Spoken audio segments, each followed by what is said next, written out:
Item ಯಾವುದೇ ಇರಲಿ try ಮಾಡಿ ಆಚಿ ಚಿಕನ್ ಮಸಾಲಾ. ಎನಿವೆ RSS ನ ಪ್ರಿಯಾಂಕ್ ಖರ್ಗೆ ಅವರು ಮತ್ತೆ ಟಾರ್ಗೆಟ್ ಮಾಡ್ತಾ ಇರೋದು ಯಾಕೆ? ಬ್ಯಾನ್ ಮಾಡಬೇಕು ಅನ್ನುವಂತಹ ಅಧಿಕಾರ ರಾಜ್ಯ ಸರ್ಕಾರಕ್ಕಿದೆಯಾ ನಿಜಕ್ಕೂ ಅಂತ ಪ್ರಶ್ನೆ ಮಾಡಿದ್ರೆ ಇಲ್ಲ, ಕೇಂದ್ರ ಸರ್ಕಾರಕ್ಕೆ ಇರೋದು. ಇವ್ರು ಶಿಫಾರಸ್ ಮಾಡಬಹುದು ಅಷ್ಟೇ. ಹಾಗಾಗಿ ನೋಡಿ, ಸರ್ಕಾರಿ ಜಾಗದಲ್ಲಿ ಬ್ಯಾನ್ ಮಾಡ್ತೀವಿ ಅಂತ ಹೋದ್ರು ಹೈಕೋರ್ಟೆ ಚೀಮಾರಿ ಹಾಕ್ಬಿಡ್ತು. ಇಷ್ಟಾದ್ರೂ ಕೂಡ ಯಾಕೆ ಪ್ರಿಯಾಂಕ್ ಖರ್ಗೆ ಅವರು ಇಷ್ಟು ಜಿದ್ದಿಗೆ ಬಿದ್ದಿದ್ದಾರೆ?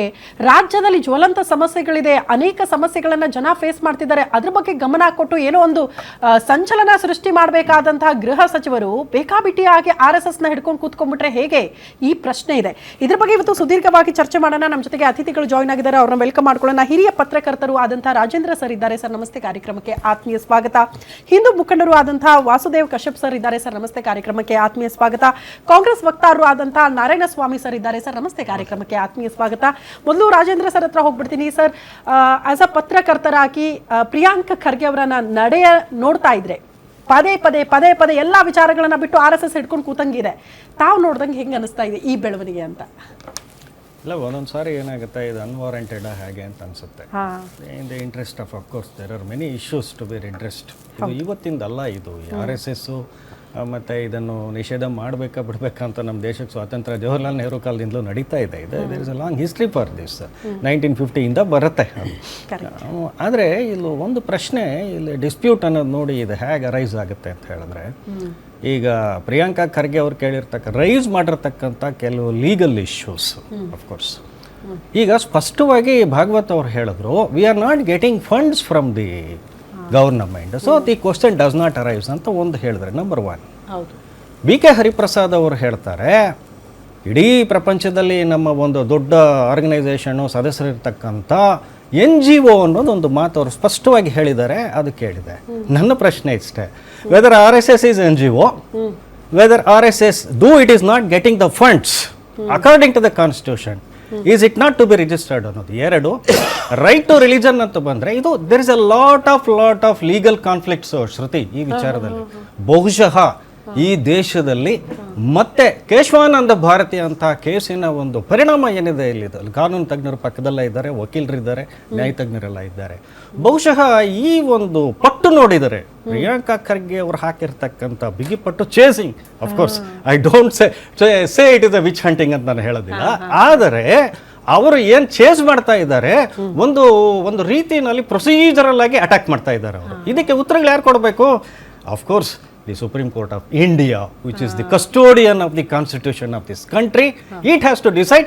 ಈಗ ಆರಂಭ ಅಂತ ನಾನು ಹೇಳ್ತಾ ಇದ್ದೇನೆ. ಪ್ರಾಯಶಃ ಇದು ಇಲ್ಲಿಗೆ ನಿಲ್ಲಲ್ಲ. It is not confined to the Priyanka Kharge versus RSS of Karnataka. It reaches all boundaries of the country ಅಂತ ನಾನು ಹೇಳ್ತೇನೆ. ಓಕೆ, ಎಲ್ಲ ಆಯಾಮಗಳಲ್ಲೂ ಕೂಡ ಇದು ಸ್ಪ್ರೆಡ್ ಆಗ್ತಾ ಹೋದ್ರೆ ಯಾಕೆ ಕಾಂಗ್ರೆಸ್ ನಾಯಕರು ಈ ವಿಚಾರದಲ್ಲಿ ಒಗ್ಗಟ್ಟಾಗಿ ನಿಂತ್ಕೊಳ್ತಾ ಇಲ್ಲ ಅಂತ? ಇನ್ಫ್ಯಾಕ್ಟ್ ಸರ್, ರಾಜೇಂದ್ರ ಸರ್, ನಾವು ನೋಡ್ದಂಗೆ ಈಗ ಕಾಂಗ್ರೆಸ್ನ ಅಷ್ಟು ನಾಯಕರುಗಳ ನಿಲುವು ಕೂಡ RSS ನ ಬ್ಯಾನ್ ಮಾಡಬೇಕು ಅಂತ ಇಲ್ಲ, ಯಾರು ಕೂಡ ಓಪನ್ ಆಗಿ ಹೇಳ್ತಿಲ್ಲ. ಆದ್ರೆ ಪ್ರಿಯಾಂಕ್ ಖರ್ಗೆ ಅವರು ಮಾತ್ರ ಪಟ್ಟು ಹಿಡಿದಿದ್ದನ್ನ ಬಿಡ್ತಾ ಇಲ್ಲ. I am very much interested what the chief minister of Karnataka will say now. ಯಾಕೆಂತ ಹೇಳಿದ್ರೆ ಇದು ವೈಯಕ್ತಿಕವಾದು. Of course Priyanka Kharge is the state. ನಾವು ಅವರು ಸರ್ಕಾರ ಆಗ್ತಾರೆ, ಗೃಹ ಸಚಿವರಾಗ್ತಾರೆ. ಹಾಗಾದ್ರೆ ರಾಜ್ಯದ ಮೊನ್ನೆಯಷ್ಟೇ ಒಂದು ಪದಗ್ರಹಣ ಮಾಡಿರ್ತಕ್ಕಂಥ ಮುಖ್ಯಮಂತ್ರಿಯವರ ಪ್ರತಿಕ್ರಿಯೆ ಏನು ಅಂತ ಹೇಳಿದಾಗ, ಇದು ಅವರ ವೈಯಕ್ತಿಕ ಹೇಳಿಕೆ ಅಂತ ಬರುತ್ತೋ, ಅಥವಾ ಇನ್ನು ಬೇರೆ ರೀತಿಯಾದಂತಹ, ಈಗ ಏನು ಅಶೋಕ್ ಗೆಹ್ಲೋಟ್ ಅವರು ಒಂದು ಬಹಳ ಧ್ವನಿಪೂರ್ಣವಾಗಿ ಹೇಳಿದ್ರು, ಇಂದಿರಾ ಗಾಂಧಿ ಅವರು ಇದ್ದಿದ್ರೆ BJPಯನ್ನು ಬ್ಯಾನ್ ಮಾಡ್ತಾ ಇದ್ರು ಅಂತ ಬಹಳ ಇದಾಗಿ ಹೇಳಿದ್ರು. ಅದು ಬ್ಯಾನ್ ಆದ ನಂತರ ಆದಂತಹ ಪರಿಣಾಮಗಳೇನು ಅಂತ ದೇಶಕ್ಕೆ ಎಲ್ರಿಗೂ ಗೊತ್ತಿದೆ ಅಲ್ಲ ಅಂತಕ್ಕಂಥದ್ದೆಲ್ಲ. It is a big debate of course. ಇದೆಲ್ಲ ಇಟ್ ಓಪನ್ಸ್ ಫ್ಲಡ್ ಗೇಟ್ಸ್. ಆದರೆ ಒಂದು ಈ ವಿಚಾರದಲ್ಲಿ ಪ್ರಾಯಶಃ ಸರ್ಕಾರದ ಒಟ್ಟು ಕಾಂಗ್ರೆಸ್ ಸರ್ಕಾರ, ರಾಜ್ಯ ಸರ್ಕಾರದ ನಿಲುವೇನು ಅಂತಕ್ಕಂಥದ್ದು ಕೂಡ ಈಗ ಸ್ಪಷ್ಟ ಆಗಬೇಕಾಗುತ್ತೆ. ಬಹುಶಃ ವಕ್ತಾರರಿದ್ದಾರೆ, ಅವರೇನಾದ್ರೂ ಅದನ್ನು ಸ್ಪಷ್ಟಪಡಿಸ್ತಾರೇನೋ ಗೊತ್ತಿಲ್ಲ. ಅವ್ರನ್ನ ಕೂಡ ಮಾತಾಡಿಸ್ತೀನಿ. ವಾಸುದೇವ ಕಶ್ಯಪ್ ಸರ್, ನಿಮ್ಮ ಸ್ಟ್ಯಾಂಡ್ ಏನು, ನಿಮ್ಮ ರಿಯಾಕ್ಷನ್ ಏನು ಪ್ರಿಯಾಂಕ್ ಖರ್ಗೆ ಅವರ ನಡೆಗೆ? ಅವ್ರು ಕೇಳ್ತಾ ಇರೋದ್ರಲ್ಲಿ ನ್ಯಾಯ ಇದೆ ಅಂತ ಕೆಲವರು ಹೇಳ್ತಾರೆ. ಹೌದ್ರಿ, ನೀವು ಒಂದು ಸಂಘ ಪರಿವಾರ ಕೆಲಸ ಮಾಡ್ತೀರಿ ಇಡೀ ದೇಶದಾದ್ಯಂತ ಅಂದ್ರೆ ನಿಮ್ಗೆ ಫಂಡಿಂಗ್ ಎಲ್ಲಿಂದ ಬರ್ತಾ ಇದೆ, ಅದನ್ನ ಟ್ರಾನ್ಸ್ಪರೆನ್ಸ್ ಆಗಿ ಜನರ ಮುಂದೆ ತೋರಿಸಿ, ಖರ್ಚು ವೆಚ್ಚದ ಬಗ್ಗೆ ಲೆಕ್ಕ ಕೊಡಿ, ತಪ್ಪೇನಿದೆ ಅವ್ರು ಕೇಳ್ತಾ ಇರೋದ್ರಲ್ಲಿ ಅಂತ ಕೆಲವರು ಪ್ರಶ್ನೆ ಮಾಡ್ತಿದ್ದಾರೆ. ಸ್ವಲ್ಪ ಹೋಮ್ವರ್ಕ್ ಬರಬೇಕಾ? ಏನು ಹೋಮ್ವರ್ಕ್ ಅಂತಂದ್ರೆ, ಮೊಟ್ಟ ಮೊದಲಿಗೆ ರಾಷ್ಟ್ರೀಯ ಸ್ವಯಂ ಸೇವಕ ಸಂಘ, ಸಾರ್ ಹೇಳ್ದಂಗೆ ಹಿರಿಯರು ಪತ್ರಕರ್ತರು, NGOನ ನಾನ್ NGOನ ಅದರದ್ದು ಸ್ವರೂಪ, ಅದರದ್ದು ರೀತಿ ನೀತಿಗಳು ಅದು ಟೋಟಲ್ ಬಾಡಿ ಇದೆಯಲ್ಲ ಏನಂತ ಅರ್ಥ ಮಾಡ್ಕೋಬೇಕು.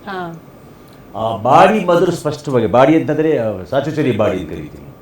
ಅದೇನಾದರೂ ಅದು ಬಾಡಿ ಕಮರ್ಷಿಯಲಾತ್ಮಕವಾದ ಬಾಡಿ ಆಗಿದ್ದು ಅಥವಾ ಲೀಗಲೈಸ್ ಬಾಡಿ ಆಗಿದ್ದರೆ ಬೇರೆದೆಲ್ಲ ಅಟ್ರ್ಯಾಕ್ಟ್ ಮಾಡುತ್ತೆ. ನನ್ನ ಪ್ರಕಾರ ರಾಷ್ಟ್ರೀಯ ಸ್ವಯಂ RSS ಅಂತ ಸಂಘಟನೆ ಏನಿದೆ, that is only mentor body. ಅದು ಇಟ್ಸ್ ಓನ್ಲಿ ಮೆಂಟರ್, ಮಾರ್ಗದರ್ಶಿ ಸಂಘಟನೆ. ಇಟ್ ಇಸ್ ಓನ್ಲಿ ಮೆಂಟರಿಂಗ್ ಅಷ್ಟೇ, ಅದು ಇನ್ನೇನಿಲ್ಲ. ಮೆಂಟರ್ಗೆ ಆಬ್ಲಿಗೇಟ್ ಇರಬೇಕು ಅಂತ ಏನಿಲ್ಲ, ಫಂಡಿಂಗ್ ಇರಬೇಕು, ಅದಿರಬೇಕು ಇದಿರಬೇಕು ಅಂತ ಏನಿಲ್ಲ. ಅಂಡರ್ ದಟ್ ಮೆಂಟರ್ ಅವರು ಏನಿದ್ದಾರೆ ರಾಷ್ಟ್ರೀಯ ಸ್ವಯಂ ಸೇವಕರ ಸಂಘದ ಅಂಡರ್ನಲ್ಲಿ ಸುಮಾರು ಸಾವಿರಾರು ಸಂಘಟನೆಗಳಿವೆ.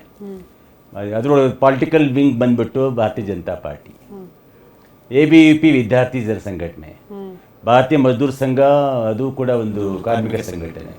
ಇವೆಲ್ಲ ಸಂಘಟನೆಗಳು, ಸುಮಾರು ಸಂಘಟನೆಗಳು ಕೂಡ ಇಟ್ ಈಸ್ ಭಾರತ ಸಂವಿಧಾನದ ಅಡಿಯಿನಲ್ಲಿ, ಭಾರತೀಯ ಕಾನೂನಿನ ನೆಲದಲ್ಲಿ ಪ್ರತಿಯೊಂದು ಕೂಡ ದಾಖಲಾತಿ ಆಗಿದ್ದು, ರಿಜಿಸ್ಟ್ರೇಷನ್ ಆಗಿದ್ದು ಸುಮಾರು ವರ್ಷಗಳ ಕಾಲ ಅವರು ನಡ್ಕೊಂಡು ಬರ್ತಾ ಇದ್ದಾರೆ. ಆಗೇನಾದರೂ ಬೇರೆ ಇವ್ರು ಹೇಳೋ ಪ್ರಕಾರ ಏನಾದರೂ ಅದು ಬೇರೆ ಥರದ್ದಾಗಿದ್ದರೆ, ಏನೋ ಹಪಾಪಿಗಳ ಥರ ಏನೋ ಮಾಡ್ತಾರೆ, ಬೇರೆ ಬೇರೆ ಸಮುದಾಯಗಳು ಮಾಡ್ತಾವಲ್ಲ ಆ ಥರದ್ದು ಏನಾದರೂ ಆ ಥರ ಪಾಪಿಯಾಗಿದ್ದರೆ ಅದು ಹೊರಗೆ ಬಂದ್ಬಿಡೋದು. ಅದು ಈ ನೋಡಿ, ಈಗ ಆಡಿಟ್ ರಿಪೋರ್ಟ್ಗಳೆಲ್ಲ ಕೊಡಲೇಬೇಕು ಇವರು, ಅದು whether it is small organisation big organisation. ಇಲ್ಲಿ ಪ್ರಶ್ನೆ ಹುಟ್ಟೋದು ಏನಂತಂದ್ರೆ, ಇಲ್ಲಿ ಇಷ್ಟು ಈಗ ಪ್ರಶ್ನೆ ನೀವು ಶುರು ಮಾಡಿದಾಗ 1925 1928 ಶುರು ಮಾಡಿದಾಗ ಸ್ಮಾಲ್ ಆಗಿತ್ತು. ಆಗಿನ ಕಾಲಘಟ್ಟ ಬೇರೆ ಇತ್ತು ಮೇಡಮ್. ಆಗಿನ ಕಾಲಘಟ್ಟ ಏನಿತ್ತು ಅಂತಂದರೆ, ವೇರ್ ಆಲ್, ನಾವಂದರೆ ನಾವೆಲ್ಲ ಪುಣ್ಯ ಮಾಡಿದ್ದೀವಿ. ಸ್ವತಂತ್ರ ಸಂಘದಲ್ಲಿ ನಾವು ರಕ್ತನೂ ಕೊಡಲಿಲ್ಲ, ರಕ್ತನೂ ಕೂಡ ಬಸಿಲಿಲ್ಲ. ಆ ಕಾಲಘಟ್ಟದಲ್ಲಿ ಏನಿತ್ತು, ಬ್ರಿಟಿಷರ್ ಕಾಲೋನಿ ಆಡಳಿತದಲ್ಲಿ ಇವನ್ ಕಾಂಗ್ರೆಸ್ ಏನಿತ್ತು, ಸಂಸ್ಥಾ ಕಾಂಗ್ರೆಸ್ ಅಂತ ಏನಿತ್ತು, ಅದು ಕೂಡ it was only NGO, it was not a political platform. Please understand. Registration ಆಗೇ ಇರಲಿಲ್ಲ ಅದು. ಯಾವ ಬ್ರಿಟಿಷ್ ಸರ್ವೆಂಟ್ ಒಬ್ಬ ಹಿಮಾಯು ಹುಮ್ ಅಂತ ಸರ್ವೆಂಟ್ ಒಬ್ಬ ಏನು ಮಾಡ್ದ, ಆ ವ್ಯಕ್ತಿ ಒಂದು ಆಕ್ಟಿವಿಸ್ಟ್ ಪ್ಲಾಟ್ಫಾರ್ಮ್ ಇಟ್ಕೊಂಡ. ಏನು ಅದು ಹೇಳ್ಬಿಡ್ತೀನಿ ನಿಮಗೆ, ಭಾಳ ಚೆನ್ನಾಗಿದೆ. ಏನದ್ರದ್ದು ಅಂತಂದರೆ, ಸರ್ಕಾರ ಜೊತೆ ಬ್ರಿಟಿಷ್ ಗೌರ್ಮೆಂಟ್ಗಳ ಜೊತೆಗೆ ಪ್ರಾಪರ್ ಟೈಅಪ್ ಮಾಡ್ಕೋಬೇಕು. ನಮ್ಮ ಸರ್ಕಾರಿ ನೌಕರಿ ಕೊಡಿ, ನಮಗೆ ಒಳ್ಳೆ ರ್ಯಾಂಕ್ ಕೊಡಿ, ಲಂಡನ್ ಥರ ಸಂಸ್ಕೃತಿ ಬೇಡ, ನಮಗೆಲ್ಲವನ್ನು ಕೊಡಿ ಅಂತ ಹೇಳತಕ್ಕಂಥ ಒಂದು ಪ್ಯಾರಲೈಸರ್ ಆಗಿರ್ತಕ್ಕಂಥ ಒಂದು ಸಂಘಟನೆ ಆಗಿತ್ತು ಯಾವುದು, ಕಾಂಗ್ರೆಸ್. ತದನಂತರ ಅದು ಕನ್ವರ್ಟೆಡ್, ಮಹಾತ್ಮ ಗಾಂಧಿ ಅವರು ಯಾವಾಗ ಎಂಟ್ರಿ ಆದ ತಕ್ಷಣ ಕನ್ವರ್ಟ್ ಆಯಿತು, ಪೊಲಿಟಿಕಲ್ ಪ್ಲಾಟ್ಫಾರ್ಮ್ ಕನ್ವರ್ಟ್ ಆಗಿ ಒಂದು ಆಂದೋಲನ ಆಯಿತು. ಪೊಲಿಟಿಕಲ್ ಪ್ಲಾಟ್ಫಾರ್ಮ್ ಅಂತ ಬರೋದೇ ಇಲ್ಲ ಪದ ಅಲ್ಲಿ. It was only freedom moment. ಅದೊಂದು ಆಂದೋಲನ ಬಂತು ಅಲ್ಲಿ. ಇವರೆಲ್ಲ ಆಕ್ಟಿವಿಸ್ಟ್ ಅಂತ ಯಾಕೆ ಹೇಳ್ತೀನಿ ಕೇಳಿ. ಸ್ವತಂತ್ರ ಹೋರಾಟ ಮಾಡತಕ್ಕಂಥ ಸ್ವತಂತ್ರ ವೀರನ್ನೆಲ್ಲ ನೇಡಿಗಂಬ ಏರಿಸಿದ್ರು. ಆಕ್ಟಿವಿಸ್ಟ್ಗಳನ್ನೆಲ್ಲ ಆರಾಮಾಗಿ ಏನೋ ಬೇರೆ ಬೇರೆ ಆಗಾ ಖಾನ್ ಪ್ಯಾಲೇಸು ಇಂಥ ಕಡೆ ಎಲ್ಲ ಕೂಡಿಸ್ಬಿಟ್ರು ಅವ್ರನ್ನ. ಹಾಗಾದ್ರೆ ಇವರು ಫ್ರೀಡಮ್ ಫೈಟರು, ಅವರು ಫ್ರೀಡಮ್ ಫೈಟರ್ ಅಂತ ಇಟ್ಕೊಳ್ಳೋಣ. ಇವ್ರಿಗೆ ಯಾಕೆ ಮಲತಾ ಇದ್ವು ಅವ್ರನ್ನ, ಇವ್ರು ಯಾಕೆ ಬ್ರಿಟಿಷ್ನವರು ಆರಾಮಾಗಿ ಇರಕ್ಕೆ ಬಿಟ್ಟರು, ಕೆಲವ್ರು ಮಾತ್ರ ಯಾಕೆ ನೇಣು ಹಾಕಿದ್ರು. ಒಂದು